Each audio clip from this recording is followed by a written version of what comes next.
Amahoro amahoro nshuti mukunzi wacu wo bandanya kumwe natwe ngaha kuri no mbonesha kure igushikiriza amakuru ibiganiro ndetse n'inkuru bigezweho biriko bivugwa irya nino mu gihugu cacu c'u Burundi ndetse no hakurya y'imbibe z'igihugu cacu ciza mu makungu ya kure ndaguhaye kaze ndaguhaye mwiriwe cange mwaramutse bivanye naho dukurikira ico utegerezwa gusa ni ukubandanya kumwe natwe hama ukaja urashikirwa n'amakuru ibiganiro n'inkuru tubandanya gushikiriza bikagushikako kamwe ku kandi umwanya ku mwanya kandi ku gihe ndakwipfurije kubandanya uraroranirwa ndetse no kubandanya uragira ibihe vyiza n'umunsi mwiza ano makuru ya kano kanya rero harabafatiye ku ngingo nkuru zikurikira Uburundi burakeneye indongozi z'ukuri kuko abo dufise ngo ni abacangiro umuntu aguma abona ko intama zihaze kandi zishonje uwo ntakwiye kwitwa umwungere hakwiye gutanga imihoho ngo ni umucangiro ivyo akaba ari ibiherutse gushikirizwa na Patiri Viateur Ntarataze mu nkuka ya misa yo kuri Uwimana igenekerezo rya 21 Mukakaro 2024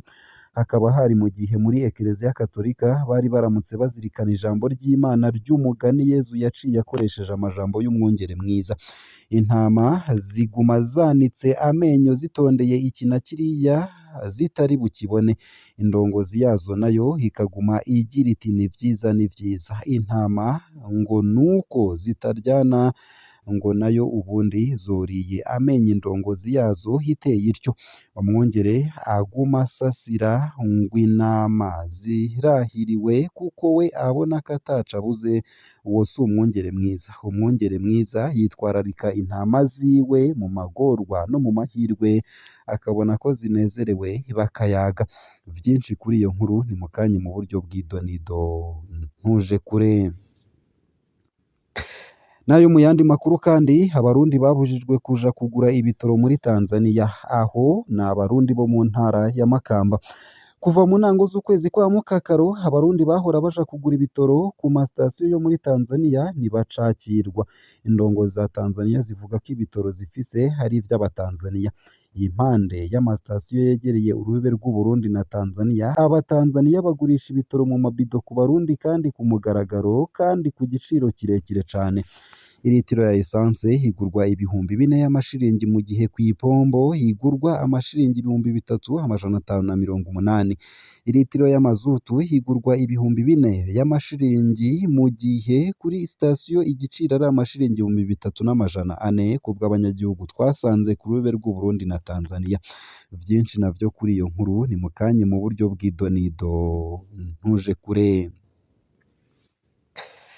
nayo mu bindi kandi ni inkuru itari nziza yatanguje ikigo Centre Jeune Kamenge mu ntango za 90 yahaye inguvu rwaruka rwo mu makaritiye abayabaye yo mu buraruko bw'igisagara ca Bujumbura mu bihe vy'intambara yabaye umuhuza w'urwaruka rwava mu makaritiye yarashamiranye kubw'ibikorwa vyiwe twaronse urwaruka rufise impano zidasanzwe nka Kakaboni Steven Sogo Rare Jo ndetse na Kudumu n'abandi kuri ino si twese turi ingenzi igihambaye nuko umwe wese yosiga afise uwahugurukije umwe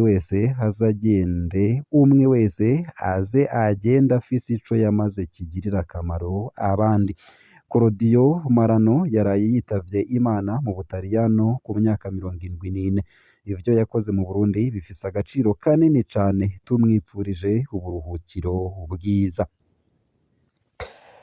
nayo mu yandi makuru ariko aravugwa hanze y'imbibe z'igihugu c'u Burundi ndibugushikirize ino nkuru ivuga ko umurwi mushasha w'abagwanyi woba wagiraniye ubucuti n'umurwi M23 umuryango w'abarombi wo mu ntara ya Shopo warandikiye uwurongoye intara no kuvuga umushikiriza amakenga ajanye nuko hoba hari urunani rwoba ruriko ruravuka ruri hagati y'umurwi w'abarwanyi muri ico gihugu n'umuhari M23 Abarombi basaba ko igisirikare ca Kongo cokongerezwa mu ntumbero yo gukingira teritware yabo ihana urubibe na Rubero muri Nord Kivu ahacumbitse M23. Si ayo gusa, ayo hamwe n'ayandi ni mu kanya mu buryo bw'idonido, ntuje kure. Ico utegerezwa gusa ni ugufyonda sabone canke subscribe, nawe utarafyonda ko hama ukabandanya ushikirwa n'amakuru, ibiganiro ndetse n'inkuru tubandanya gushikiriza bivugwa irya nino mu gihugu c'u Burundi no hakurya y'imbibe z'igihugu c'u Burundi mu makungu ya kure.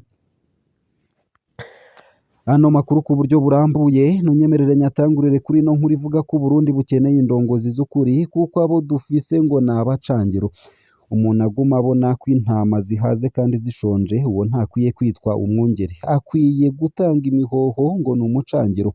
Ivyo akaba ari ibiherutse gushikirizwa na Patiri Viateur Ntarataze mu nkuka ya misa yo kuri uwu w'Imana igenekerezo rya 21 Mukakaro 2024. Ni mu gihe muri Ekereziya Katolika bari baramutse bazirikana ijambo ry'Imana ry'umugani Yezu yaciye akoresheje amajambo y'umwungere mwiza. Intama ziguma zanitse amenyo zitondeye iki na kiriya zitari bukibone, indongozi yazo nayo ikaguma igira iti ni vyiza ni vyiza. Intama ngo nuko zitaryana ngo nayo ubundi zoriye amenyo indongozi yaziteye ityo. Umwungere aguma asasira ngo intama zirahiriwe kuko we abona umwungere aguma asasira ngo intama zirahiriwe kuko we abona ko hatacabuze.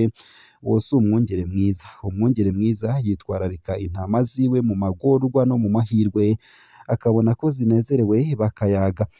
Ico abungere bakwiye kurabira kuri Yezu ngo ni ukuremesha intama. Intama sizo kwama zikubitwa, ziturubikwa, ziterwa ubwoba. Iyo zifashwe gutyo ziragotwa, zikihebura, zikonda, zigahahamuka, bigatuma zigira umutima mubi, umwimbu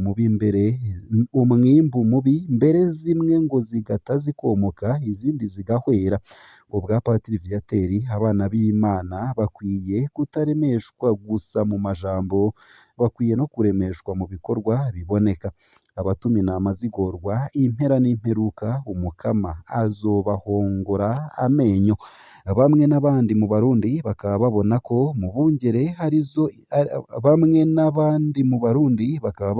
mu bungere arizo ndongozi z'igihugu zitanezwe intama zishinzwe ari bo banyagihugu, ngo hakwitwa ku kurondera igiteza imbere abanyagihugu, izo ndongozi ngo zirabashinyaguriza gusa.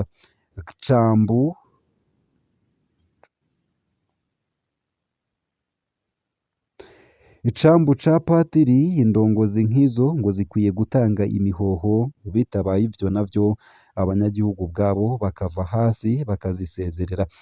Ino nkuru ikaba yaranditswe na Ninette Nancy Mutoni, nkaba nyisomye neza na neza ku rukuta rwa radiyo Haguruka.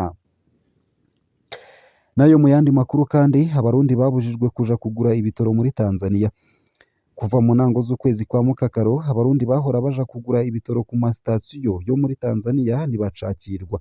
Indongozi za Tanzania zivuga ko ibitoro zifise ari ivy'Abatanzania. Impande y'amasitasiyo yegereye urubibe Burundi buhana na Tanzania, Abatanzania bagurisha ibitoro mu mabido ku Barundi ku mugaragaro kandi ku giciro kirekire cane. Litiro ya esanse igurwa ibihumbi 4 y'amashiringi mu gihe ku ibombo igurwa amashiringi 3,580. Litiro y'amazutu igurwa ibihumbi 4 vy'amashiringi mu gihe kuri sitasiyo igiciro ari amashiringi 3,400. Ivyo tukaba twarabibwiwe n'abanyagihugu twasanze ku rubibe rw'u Burundi na Tanzania. Ubwa mbere umwe wese yaragura ibitoro ashatse uko bingana kose, yaranemera kuduha ibitoro mu mabido, uko akaba ariko bongerako. Ubu ishiringi rimwe rivunjwa 2,35 ku marundi, bigatuma litiro ya esanse igurwa amafaranga ibihumbi 9 y'amarundi mu kinywabi muri Tanzania. Barongera ko bati gushika mu kwezi kwa Ruheshi twari dufise ingorane z'abapolisi n'abajejwe intwaro ku ruhande rw'u Burundi, badufatira ibitoro vyacu biri mu mabido hatansiguro n'imwe. Abatanzania benshi harimwo abakenyezi bafise ibikoresho binini binini na cane cane birimwo ibitoro vy'ubwoko bwose, bari mu gipimo c'imikaratusi ku metero zidashika amajana abiri uvuye ku rubibe rw'Uburundi. Imodokari y'Uburundi ishitse kuri sitasiyo i Manyovu mu ntara ya Kigoma ku birometero bikeya uva ku rubibe, abakozi baho bavuga ko igitoro gisigaye kibikiwe Abatanzaniya. Ikitumvikana, ku metero nkeya uvuye ku rubibe rw'Uburundi